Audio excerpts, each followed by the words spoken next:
Hello and welcome back to the Authentic Creative Expanding Your Capacity to Feel Good.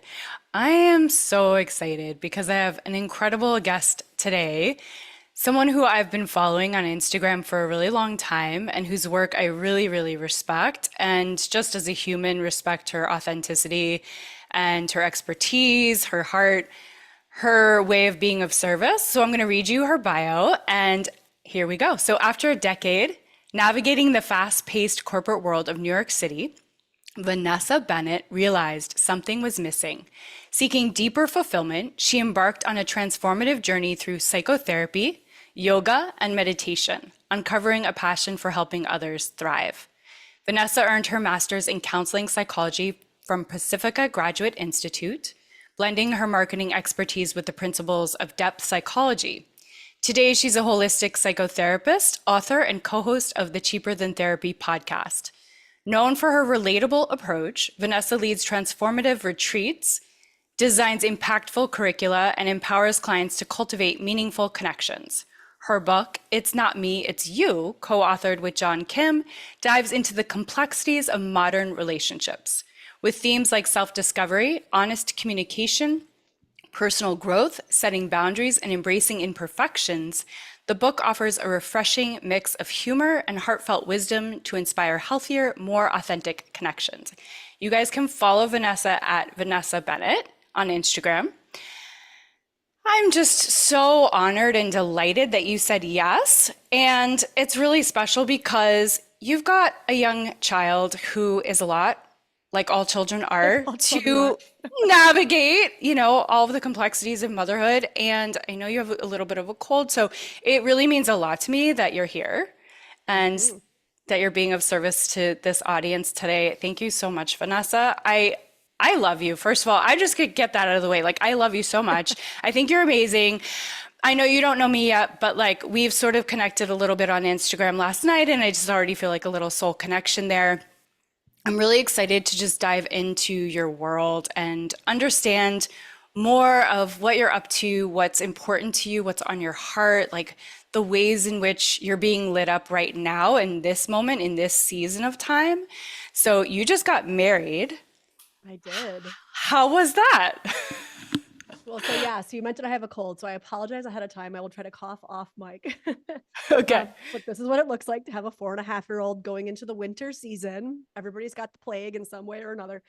Um, Anybody out there who has kids will totally understand that. Yes. Um, so yeah, we just got married. Well, we had our ceremony. So we technically kind of not really secretly, we told some people we actually got married last year, but it was important to me to have the ritual and have some kind of container I around did that as the well. ritual. We had Yeah. like our And little spontaneous one and then the real one. Yeah. yeah, I never wanted to get married. I never wanted to have kids. And so here we are. I have Wow. now done both.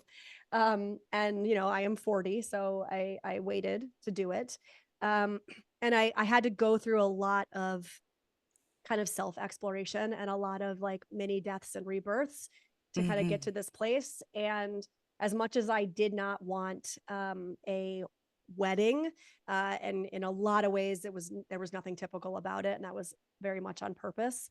Right, like you I didn't wear a white wedding dress. My Right. dress was coral, and everything was rainbow and bright, and there was no aisle.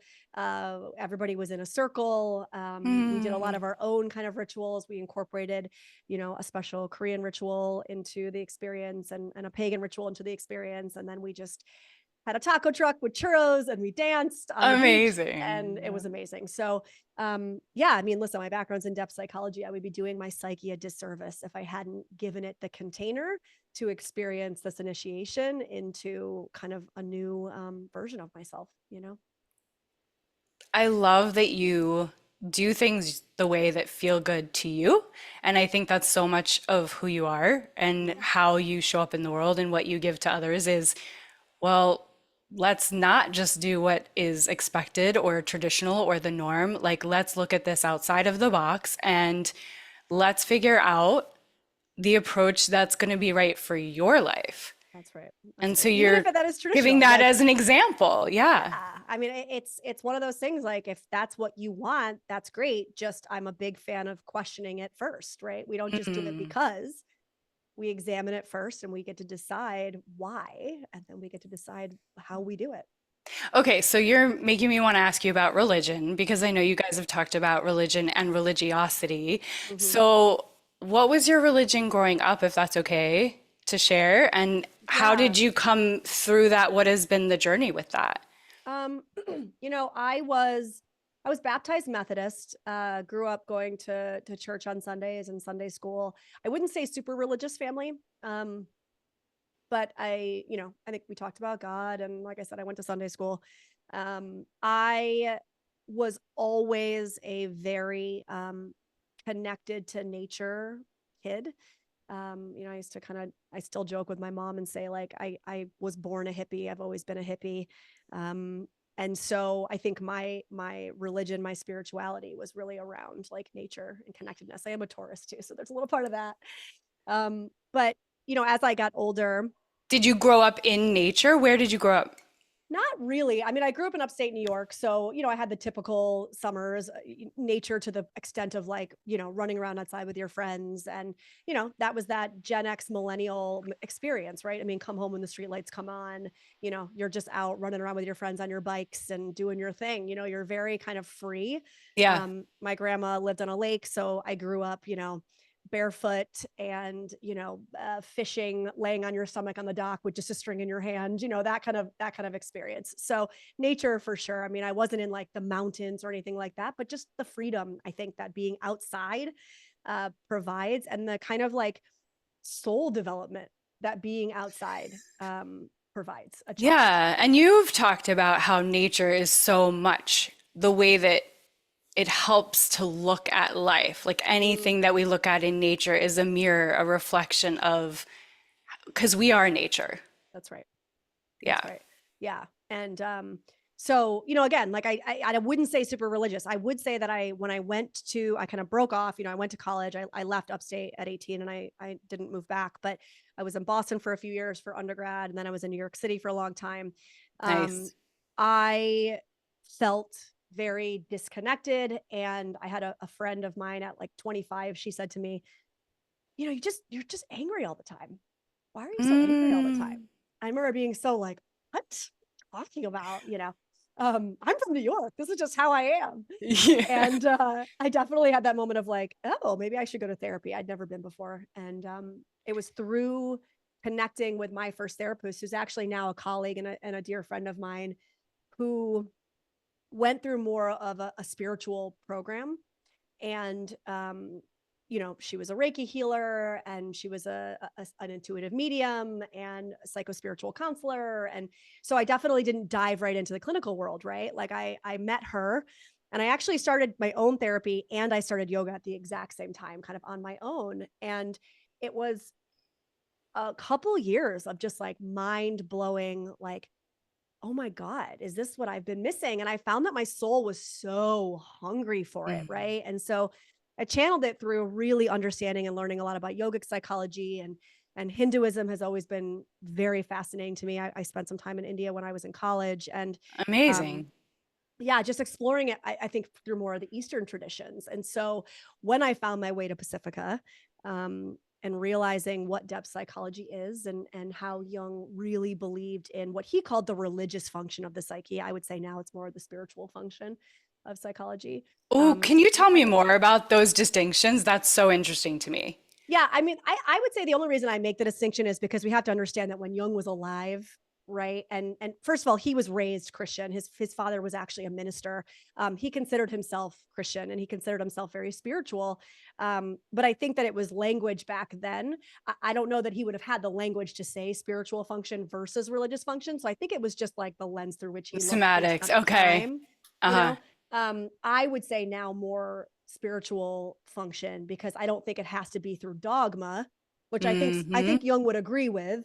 Mm-hmm. I think it's more about the connectedness to something larger than self, right? So when you read about the religious function that Jung talked about, it really has to do with finding that connectedness to everybody, nature, The the oneness. universe, the Yes. oneness, exactly. And for him, it was channeled through Christianity, Hmm. even though he was also very well versed and very kind of immersed in other religions and spiritual practices. But that's why I say more of the spiritual function now, because I think it. I don't know if he were sitting here today, I feel like he would agree.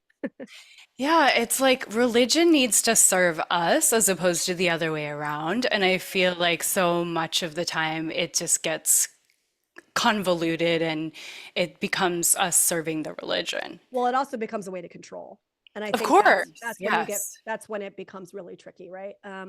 Because Yes. it's been used as a tactic Hmm. for centuries Hmm. in And order to control, divisiveness to and divide, war. to Yeah. control, to keep people subjugated, to keep people in line. And so I think to your point, if it's not actually there as a conduit for our development of self, for our development of connection again to source, then I don't know that I really consider it religion. I think it becomes dogma again. Mm. You know? Yeah, it's interesting. I was born in a cult, Mm. a Sikh yoga ashram. You are not the first person that I've talked to that is just outright talking about this, and I'm here for it. Okay, keep going. Right? I was born in a Sikh yoga ashram, Yogi Bhajan Okay, ashram. okay. We left, we got out. My dad had to lie to say that we were going to start another ashram. Mm. And the women that the girls who are now women that stayed in it were sent to India and were abused and are now testifying. And I'm really grateful that I didn't stay there, but my parents actually have a very nostalgic memory of almost a decade of being in the ashram with that very, very, very rigid discipline, dogma, like Yeah. yes, it was hard, and yes, got sick, and yes, they needed to get out, and I'm glad they did, but they really, I don't know, it created a foundation for them. My dad loves the fact that he created a business. They were very much about having businesses. So he loved the business and being a leader and all of Mm. that. But I like to say, like, let's not throw the baby out with the bathwater. Like, Right. right? It's like, well, what is good? Like, That's so right. many of these cults they start out with They such start out good intentions, totally, totally. such like great kind of foundational aspects to them. Well, I think so. What's really interesting when you say that, I agree. They almost always start out with such great foundational aspects. I think you start to the the slope starts to get slippery when we realize that a man is a man, a woman is a woman, like we are human, right? And therefore have egos. And Hmm. so when you have a human being in a position of power, I have very rarely seen it not inflate the ego. Yeah, Right. And so, again, spiritual function versus religious function, I do think there's something interesting about teaching somebody your connection to God, to source, has to come through your connection to me, a human being, right. versus your connection is inherent. Yes, Your connection is accessible at all times through you. Right. And so yes. I think that we need to question anytime somebody says that you get access to the higher power by coming through me, a Or through a gateway, a whole, or conduit. through a whole like hierarchy, right? Exactly. Me as in being a human, right? So that could be one person, that could be a hierarchy of people, Yeah, whatever. yeah, I yeah. think whenever we find people saying that they're the gatekeepers to our connection to source, that's when we have to start questioning shit, right? And I think a lot of this has to do. I mean, I talk about this a lot, and my book that comes out in August, I have a whole chapter on the father wound, but I see it now even in our politics, right? I mean, this father wound of like, we want somebody to tell us what to What to do, do. who to be, what's right, what's wrong. Give me the answers, give me the Yeah, direction. outsource it. That's Yeah, 100%. so father wound is very similar to God wound, Yes, yes. yes, yes. Uh-huh. I would say, yeah, Oh, it's so ingrained. It's so intrinsic. Like, and because it was so threatening and it is so threatening to the greater whole that wants to control, for us to know that we are our highest authority, for us yep. to worship at our own feet. Well, you're not controllable if you believe Yeah, that, yeah. right? But it's very exciting that this is, like you're talking about, like starting to be this awakening. This Yeah, awakening. Oh, I'm yeah. getting emotional. Mm. Age of Aquarius, Siri. We're really starting to. coming out Totally true. of these paradigms and stepping into like this individuation. Yes. How old were you when you left? I was like 3, so I don't Okay, really remember, but we visited and sure. it's so much a part of kind of like my identity in a way. Sure. What was your parents' identity? So, of course, that becomes Yeah. part of yours. Yeah. Mm. Okay, I do have questions prepared for you. So I want to come back to you. So Okay, what okay. was the turning point, Vanessa, that led you to leave the corporate world and embrace a career centered on healing and self-discovery? I mean, you touched upon feel that a friend pointed out that you were angry. Is there more to that I don't story? know if it was like a specific turning point. I get a question similar to this a lot because when people come to me and they're in some kind of transitional point themselves, or if they're questioning career or path in life, and they want to know like how did you know and what did you do? And I talk about it a lot in terms of breadcrumbs, right? I think all of us, again, going back to this kind of aha father wound, all of us want this big aha. This is the path. This is the right answer. This is the right way, right? And I'm always like, I hate to burst your bubble, not a thing. Doesn't exist. It's like No such constant thing. validation, just always feeling validated. Like, sorry, don't come to me if what you want to hear is that, there is a right way and that this is your path, because it just doesn't exist, right? I mean, if we look at this as a life school, you should be constantly growing and changing and evolving and learning. And that's the point, right? It's the whole purpose of us being here. And so I talk about it in terms of breadcrumbs because so often people will say, I just need to know what that thing is. I'm in this job that I'm unhappy in. And I'll say, so what lights you up? Like, Yeah. what is it that you find fascinating? And they're like, I don't know. I'm like, okay, well, why don't we start there? Like, I'll say like, if we're on level, if we've got levels A through Z in our life and we're on level C, we're looking to Z. We're like, I want to know what Z is. And I'm like, keep your eyes on your own. Like you are on C. You should be looking at C and D. And that is it, my friend. Like, stop trying to look too far down the road. Yeah. So for me, that's what it looked like. It was like, I knew I was unhappy. I knew that I didn't want to stay in advertising forever, but I didn't know what that looked like. And so I just started leaning into, and I like to use this idea of like what I found fascinating, what I Mm. became obsessed with, right? Where I Mm. couldn't get enough of it. And so that was just what I leaned into. So the first breadcrumb when I started yoga and therapy was around yoga. It transformed my life, right? It was the first experience I had of getting into my body after living in our very disconnected, neck up kind of society, Mm-hmm. especially living in New York City, very fast paced, very disconnected. So Mm-hmm. I fell into the yoga world, found it fascinating, did my yoga teacher training, not because I was like, oh, this is it, I'm going to be a yoga teacher, but because I was like, this is what I find fascinating right now in this moment. And so this is Yeah. what I'm going to immerse myself in. And so then through my yoga teacher training, I discovered and met somebody who I ended up doing a yoga therapy training. And so then I did a yoga therapy training and through somebody in that Okay, program. wait a minute. What's Yeah. yoga therapy? Yeah. So the program that I did is actually called Urban Zen. And it's kind of fascinating. So Donna Karen Okay. actually created Urban Zen. And so Okay. her husband passed away from cancer a long time ago. And Yes, I she had remember that. such a profound experience with the nurses and the doctors that she was working with, where she felt like she wanted to do something for them and give back. So she actually created this program that was dedicated to working with doctors and nurses and hospital staff to help them get in their body, right? All these amazing tools. And now it's become a larger than just that yoga therapy kind of module. And so yoga, like asana movement as a therapeutic tool. So it's a lot of like yin poses, but then also oils, Reiki, uh, Wow. pranayama. And so it was kind of divided into these really powerful therapeutic techniques. And so you would be able to offer it in a therapeutic setting. So then I was like, amazing, this is great. And then I went into Yeah. a nutrition program and I was fascinated by that for a while. And then so it was just like jumping around lily pads, if you will. Mm-hmm. And then, yeah, my therapist actually, I said to her, maybe I want to do what you want to do. I wasn't really sure. And she actually said, hey, I think you should look at this school called Pacifica. I think you'd really like it. It feels very up your alley. And there's kind of a long winding road to how I got there, but it was just, it's a lily pad, it's a breadcrumb, whatever visual you want to use. All I did was just follow the next thing. What I did mean, I find next? you were early into this kind of embodied, like we talk about in human design, like follow the body. What is the body? What's lighting up the body? I mean, you're early on that path, it feels like.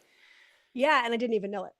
That was Yeah. the thing. It was just for me at the time, maybe it felt more cognitive, at least when I first started. Like, what did I find I was obsessed with? I always use that term, like, what are you obsessed with? Mm-hmm. But then as I got into the work deeper and deeper and really the somatic world, I started realizing like, oh no, that feeling in your body, like I call it a knowing, right? Like that's your knowing, Yeah. that full body resonance and just following that. Did your parents, because my parents, they were pretty good about saying like follow your bliss, do what lights you up, the whole what that parachute, what color is your parachute book, right? Like they didn't, your parents weren't that way. No, not at So all. this My was kind of in rebellion to them. mom, a little bit. I mean, my mom, um, my family is, I don't really, I don't have a lot of connection to my dad's family, but my mom's family is very kind of the typical like military family, Reagan Republican, Oh, conservative. yeah. And so again, I would say to her, like, I was born a hippie. I've always been a hippie. I was very much in rebellion since kind of day one.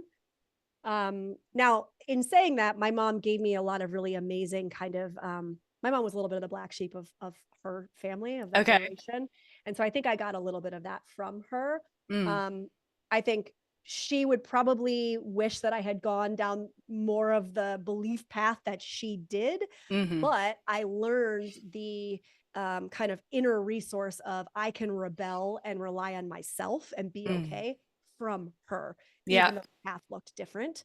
Yeah. So while she never gave me that language or those tools or like you said, the books, none of that I feel like I'm giving my daughter now, she did give me the like, do you, right? And Mm-hmm. That like standalone fuck them. spirit. She gave me a Yeah. very like fuck them kind of attitude. And Okay, so like for that, anti-authority. totally. And for Okay. that, I'm grateful. Amazing. Yeah. Amazing. How are you and your mom now today? How is that? I think it's a complicated relationship. I think mother-daughter relationships inherently are complicated. So layered. So layered. I think there's just centuries of ancestral and generational trauma that women carry, and I think it impacts our Yes. relationships with each other, no matter what. Um, but again, I think I went in a very different path from her, Yeah. and I think that was hard for her. I think that still is hard for her. My gut tells me that she is torn between being very proud of me and I was also just that thinking desire that. for I me was to be like, different. yeah. It's Yeah. like an Yeah. I was and. like, she's proud of you. Yeah. Yeah. Yeah, I mean, look at how far you've come. Look what you've done. Look what you're doing. I mean, how could she not be? I mean, it's just wonderful. So Mm. your book, It's Not Me, It's You, dives into modern relationships with humor and honesty. So how do you think embracing imperfections can transform the way we connect with ourselves and others? Mm. Yeah, I mean, when my partner and I wrote that book, it was really about, and I give him a lot of credit for kind of where I'm at now in my career and my journey, but he's always been such a proponent of, even as a therapist, like leading with authenticity, right? Transparency and authenticity. And in our fields, that's very kind of looked down upon, right? I mean, Well, it's yeah, it's not traditional. no, not at all. It's very like blank slate. How does that make you feel? You don't ever talk about you. You don't ever offer insight in that way, things like this. Um, and to me, that's just never felt relational. Mm, And so he very similarly, I think from the very beginning of my career, because I met him when I was still in grad school, he was already a practicing therapist for like 10 years. He gave me permission to do things differently. And I think I kind of needed that. I needed somebody to say, fuck him again. mm-hmm, Right. mm-hmm. And so I did. And, it's turned out to be the best thing I ever did. But I say that because, to go back to your question, the way that we wrote the book was so centered on like, we are two therapists who happen to be in a relationship with each other, but we're also messy human beings as well. And so we take you into, I don't even know the number. I always say like the top 10 issues that couples and clients come to us with. And we say, look, we have the exact same issues, right? Wow. Everything that you're coming to us with, we struggle with too. And so we'll take you through the personal experience from that struggle, the tools, the learnings, how we either have worked through it or are continuing to work through it. in hopes that it's not just us, the therapists, sitting on this high horse saying, here's what you do, right? Because no, we're human with you. We're just as messy. We're just as screwed up, right? We have just as Mm. many issues. And we're not the expert on your life. Like, learn from us, take what works, leave what doesn't, we always say. And so I think that was like the big drive for that book. I mean, that creates so much intimacy, so much trust because they feel like, well, you're being vulnerable, you're sharing, you're being real, Yeah, you're a real person, I can be a real person. that's right. That's right. And then it takes away this kind of separateness, but also Separateness. like this idea that there's some sort of perfect ideal that we have to try and live up to. And if I could just be like this picture perfect ideal of, these therapists and what their lives are, then somehow Mhm. I'll be okay. And when we do that, we feel like we're constantly failing. Where you're Totally. just like leveling the playing field and going, hey, we are all figuring this out together. I love that. Yeah. And also, like, going back to what we were talking about earlier with the whole father wound, right? Like, I'm not going to tell you the right way. It doesn't exist. There's no such thing. Right. And if you are looking for me to give you that answer for you to be alleviated of the existential anxiety of being a human being, I ain't your girl. Like, I always say, like, oh, are you uncomfortable? Good. Your medicine. Like, I'm not here to take that away from you. That would be a disservice, right? And I think people want that. Again, they want somebody to tell them what to do. Like We to be want placated. That's right. Yeah. We want the president to be the one that tells us. We want the religious, guru to be the one that tells us. It's like, no, anybody that's telling you unequivocally, this is right, this is wrong, this is what you should do, this is what you shouldn't do, you need to question that person. Period. Hard stop. Because if they are saying it like this is the 100% absolute fact and truth for all people, they're full of shit. Period. They're full of shit. Nobody knows, I feel so strongly about that because it's social media. It's like such a thing, the expert, the expert, the expert, the I expert. feel like I can just breathe deeper with hearing you say this with such confidence. It's like, oh, yeah, that's the truth. Oh, Yeah. yeah. Like, what's my truth? Yeah. What is my truth? Mm. Yeah. I think it's true. We want a shortcut. We want to be able to just have this like clear cut path that gives this solid way. Like, how do I do it? How do I get there? How do I be happy? How do I have the more intimate relationship? Speaking of intimacy, I listened to a podcast, I think it was your podcast, where you had this sex expert. I think her name was Emily Oh, on, sex with Emily? oh yeah, was that her podcast that you were Yeah, on yeah. with your She and husband? John. Hmm. Yeah, you guys are so open, so vulnerable. So, like, how do you, because I've thought about doing something like that with my husband on the podcast, and we're both a bit shy about it. Like, how have you given yourself that permission to just be such an open book about your relationship? Yeah, I mean, again, I think John and I actually embody a little bit of two sides of like the extremes. Like, I think he is so open.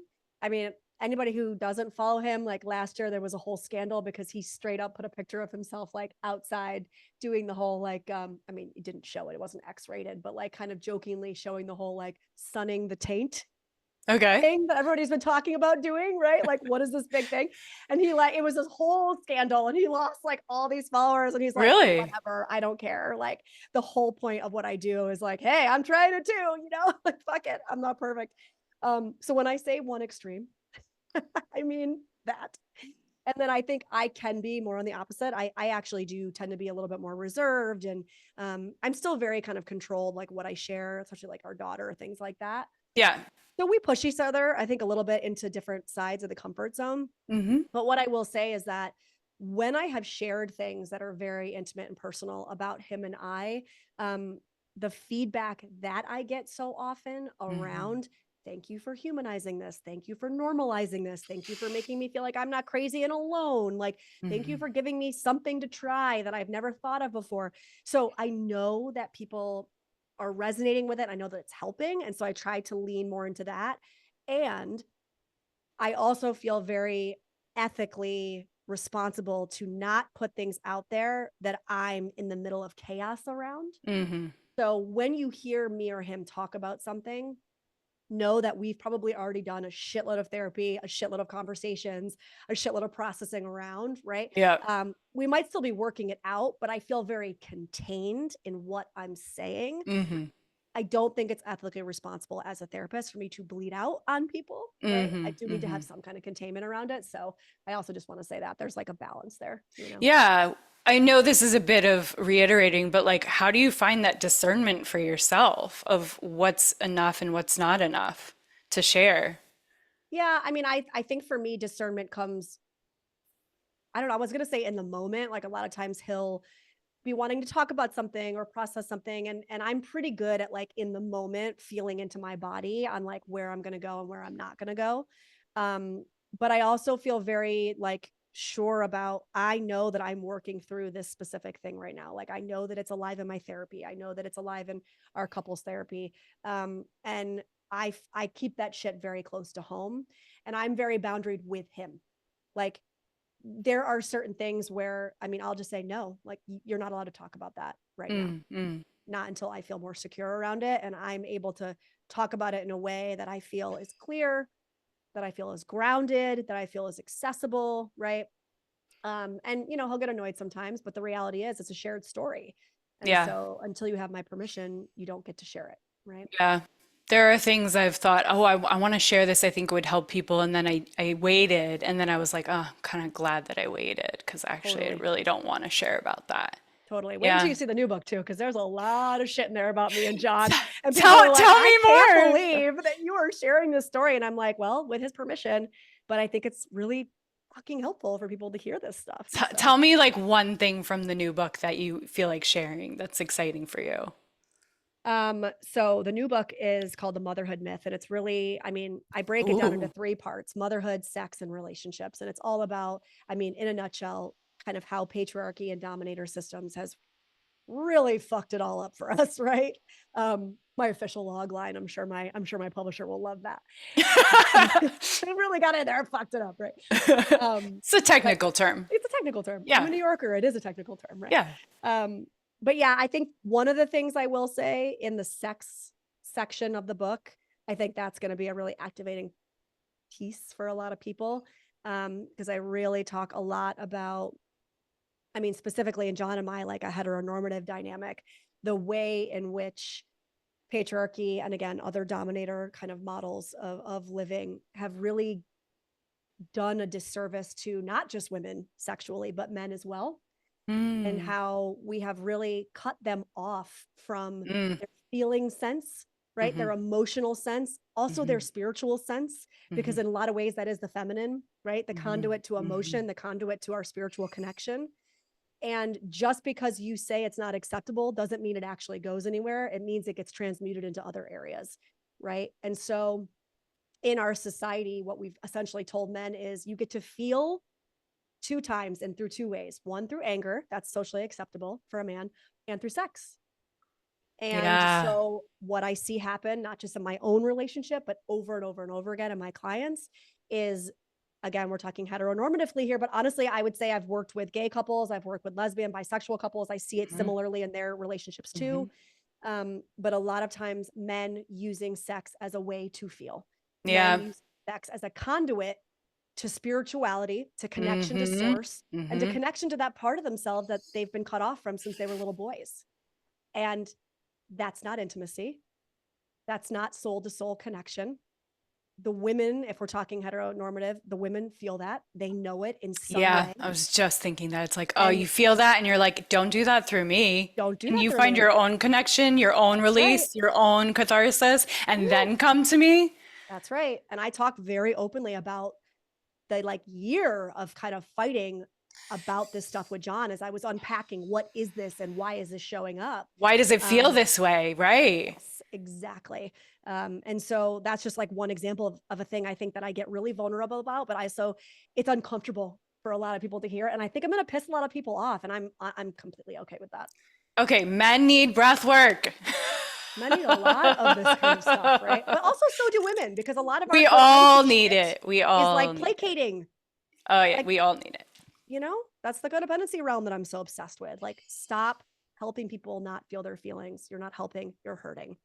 period. Okay, question for you. Yeah. If you've been in a relationship for a really long time and you're just best friends, Yeah. how do you find that polarity again? So that you can like feel like you're just like, oh, let's go, you know? Yeah. I mean, it's tricky because without knowing kind of a specific relational context, my initial question is, why are we trying to find that again? Like, why it feels a little forced. Like, why do we Oh, not just allow things to be and progress and transition and evolve the way that they are evolving? wow. I think, That's good. again, talking about the structure of our society and how we now view marriage, right? What marriage was versus what it is now, what it was intended to be versus what we've created it into now. Um, we look at this one person as supposing to be our everything. They need to check all the boxes. And we also really believe that longevity is somehow a measure of success. And I'm Mm. very against that belief. I think that belief in and of itself is a really soul deadening way to hold relationships because it keeps us in these connections longer than probably either one of our souls should be. And if we look at relationships as containers through which we grow and evolve, they also can then at some point tip into an expiration point where now it's a bit like soured milk. And rather than evolving you, they're actually poisoning you. They're actually hindering you. But because we're so hell bent on, I have to keep this relationship together at all costs because of longevity, we allow our souls to die because we're kind of conforming to this idea of what success is. And again, to who? Who are you proving it to? Mm. Right? Not to you, probably to other people, probably to society, probably to your parents, probably to right what you've been taught that you've never Mm. questioned. So I'm very much in this camp of like just questioning all of that. So you feel like if you're going through a period where it's like sometimes you're into it, sometimes you're not into it, that might be the milk is soured and move on? Or just allow it. Yeah. Allow it to be what it is. I mean, listen, I'm not saying don't do the hard work. I do the hard work in my relationship every day, but I think we've got to be a little bit more open with ourselves around at what point the work is more about me not being comfortable with allowing this to transition, allowing the container of this relationship to change form, rather. Um, it's about me and using it as a pacifier versus are we both committed to evolving and growing together and seeing where this goes, right? I think people have a hard time discerning between Oh, that. for sure. It's because there's so much conditioning layered It's and conditioning. it's just yeah, it's and then if you're a family, it adds Yeah. layers. It does that. Listen, I'm not saying this stuff is easy, right? By any means. But I also question what is easy. I mean, I work with couples all the time, right? Is it actually easier to stay in a dynamic that doesn't suit either one of you anymore because that's what you're supposed to do? I don't know that that's easier, right? Like we have a family. Okay. Well, if you're really committed to evolving and growing and loving this other person, truly loving, right? Then I want what's best for your soul, and I'm gonna do what I can to make that happen, right? Even if that includes me not being in the same kind of container. Mhm. I work with adults now who are so much more, I don't want to use the word well adjusted because what does that mean? Well adjusted to a sick society, I don't think is a real measure of too much success, but more, let's say, higher functioning, deeper EQ, who had came from a quote unquote divorced or broken family, but had Mm. parents who loved and respected and valued and cherished each other as human beings, than people whose parents stayed married for 50 years but fucking hate each other. Period. I mean, Yeah, I I know mean that's so like many an people. extreme example of like Sure. hating each other Versus, versus, we're happy or but whatever. what I are you mean, teaching? What are you teaching? What are we yeah, teaching our children? yeah, yeah. Yeah, I mean to what you're saying is like it's all about our own kind of coming back to our own authority of like no one's gonna tell you the answer. That's right. That's Yeah, right. you just have to look in within and really, dive into like what is making you feel good and alive. Yeah. And Yeah. sometimes it's not this person, and that doesn't mean that it won't be again. if you two are both saying, okay, there's a contraction period in our relationship, right? Every relationship is expansion, contraction, expansion, contraction. Like it's cyclical. So is there an expansion on the horizon? We don't know. Are we both committed to seeing if that's the case through work and evolution? Sure. And if we don't feel like there is expansion kind of coming in this cycle, there could be expansion, but maybe it just the relationship container needs to change to get there. I think we have a death grip on it. We're almost surefire not going to have expansion if we're death gripping out of fear. Yeah, I heard you and Danae talking about contraction and expansion in relationship, and it was very profound because with all relationships, even friendships, I That's feel right. like, oh wow, that's so, back to this thing of we are nature and that there are seasons, and oh, that makes so much sense. Yeah. And kind of Yeah. sit with myself and ride the discomfort of the contraction and the fear that the contraction brings up in me, the kind of existential fear around I'm not loved. If this ends, I'll be left. Like, what does this mean about me as a person? Right. And kind of ride the wave of that discomfort and not act out of that fear by trying to control the relationship. Because it's really a false sense of security. It's not real. I think so many people will relate to this conversation. Mm, Thank you. So, yeah. through your work, Vanessa, on Cheaper Than Therapy, retreats, and private practice, what have you found to be the most common block holding people back from building authentic, fulfilling relationships?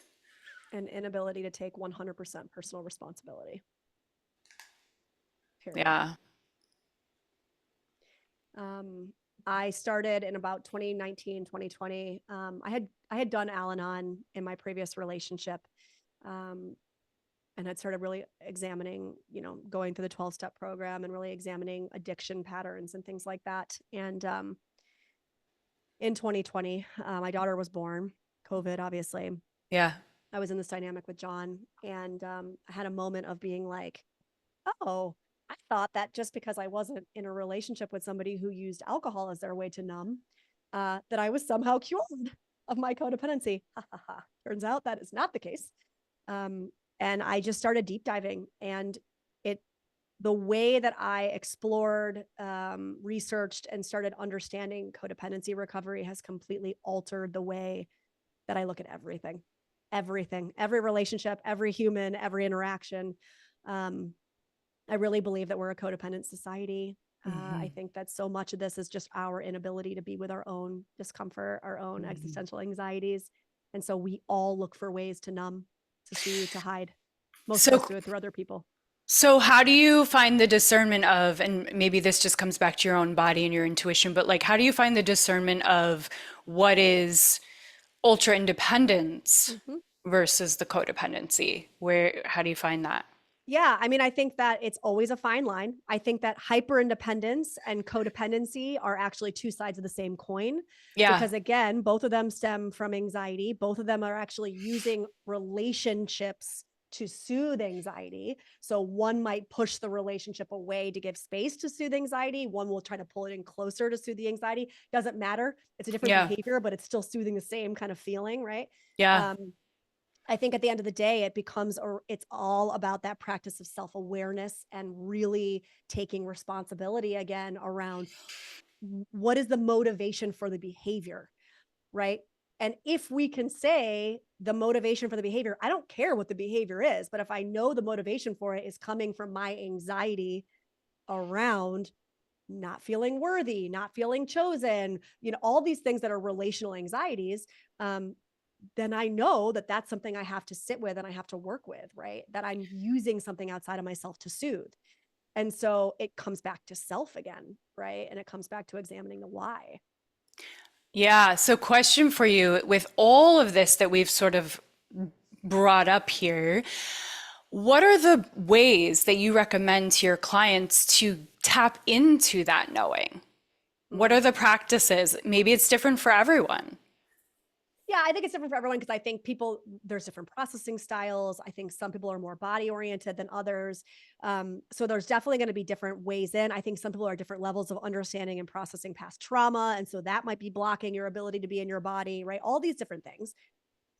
I do give one like kind of short, quick way in that I find is accessible for everybody I've ever worked with. So I talk a lot about how part of what codependency is and what it does to us is it kind of cuts us off from understanding and feeling and knowing what our emotions and our experiences are. We're Mm, very disconnected from self, right? hmm. And so often, I'll say, uh, tapping into your feelings, and people are like, that's great. I don't even know what I am feeling. What do I want? What are my needs? I have no idea, right? So common. And so what I'll say is, listen, for sure, I hear you. We're all on some spectrum of that as we're doing this work of self development and self kind of understanding. And one emotion, one felt experience that I know for sure every one of us knows what it feels like is resentment. Everyone. I have been, I will be hard pressed to find a single person that disagrees with that. Like, oh, no, no, we all know what that feels like.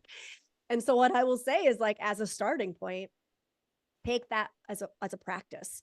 So, just turn your awareness dial up on the feeling of resentment, right? And it could be the tiniest little kind of whiff or to like the most extreme, like burning inside resentment. It doesn't matter, but pay close attention to it. Because usually what I say is it's really your codependency being activated. Like something's not being said.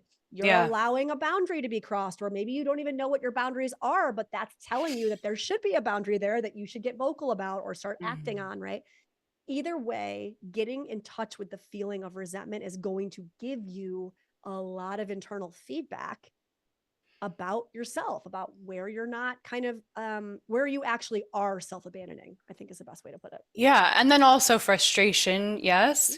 Mm-hmm. Bitterness, right? Because those are like the not self themes in human design where we can kind of like tap into Yep. And I would say the bitterness is part of where are you resentment. people pleasing? Oh, got it. Yeah. It's all very similar vibe in your body. They have a Yeah. similar feeling. They all feel icky. They all, again, it's like, what is that saying about resentment, right? It's like drinking poison and expecting the other person to die. Mm.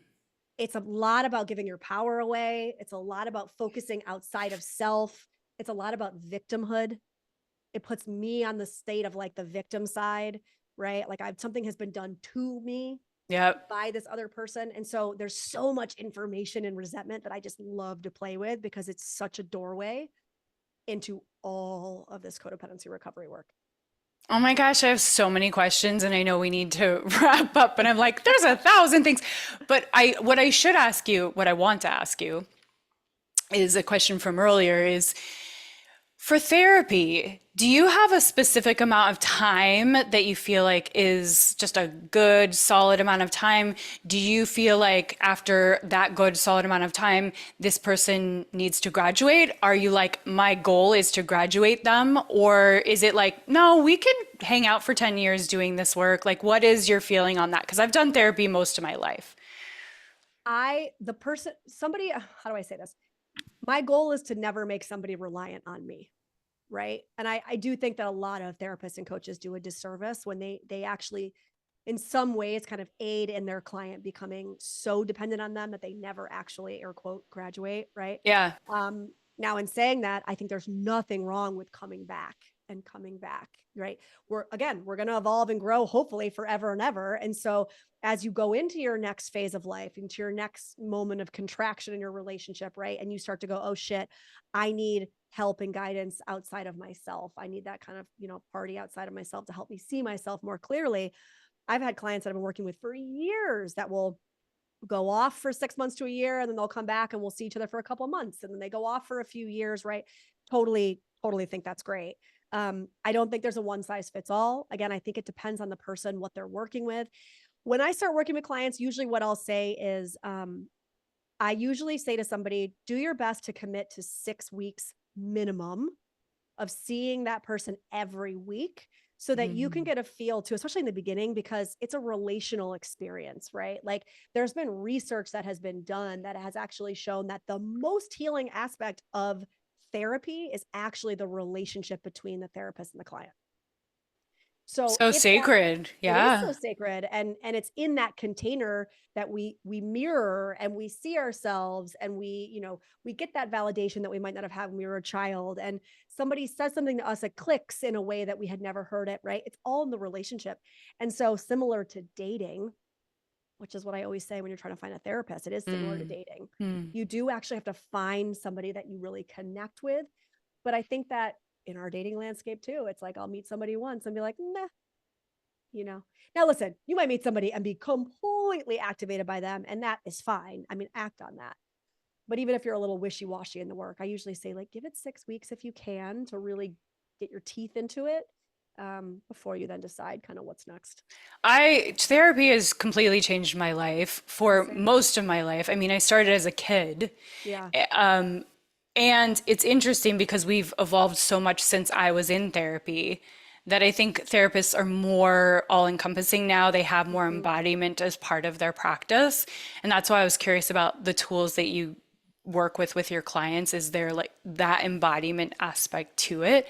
And then, I see some of my friends who have been going to therapy for a really, really long time, and I feel like that therapist might be placating them. I don't think you're that type of No, therapist, I can it's tell not. that. But it's like, wow, you've been with that therapist for 5, 10 years. I don't see much change here.